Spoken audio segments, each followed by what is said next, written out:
Nagsampa ng kaso ang Philippine Animal Welfare Society o PAWS laban sa isang Kivik Abetriya, isang Pasigenyo, matapos siyang mahuli sa CCTV na walang habas na pinatay ang isang pusa na kilala bilang si Puti.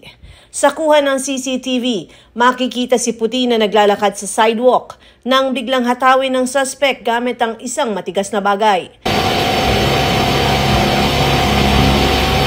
Matapos ang ilang segundo, nangisay ang pusa at tuluyang namatay.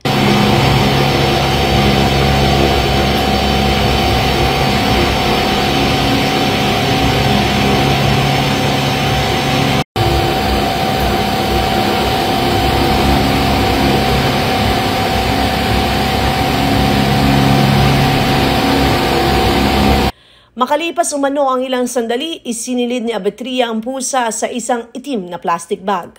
Natuklasan ng fur parent ni Puti na si Celine ang insidente matapos mapansin na hindi siya sinalubong ng pusa pag-uwi niya. Nang balikan niya ang security footage, nakita niya ang aktwal na pagpatay sa alaga niya.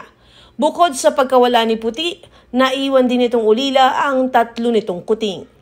Dahil sa matibay na ebidensya, tinulungan si Celine ng PAWS na magsampa ng kaso sa Office of the City Prosecutor ng Pasig. Kinasuhan si Abetriya ng paglabag sa Animal Welfare Act o RA 10631 at Malicious Mischief, Article 327 ng Revised Penal Code.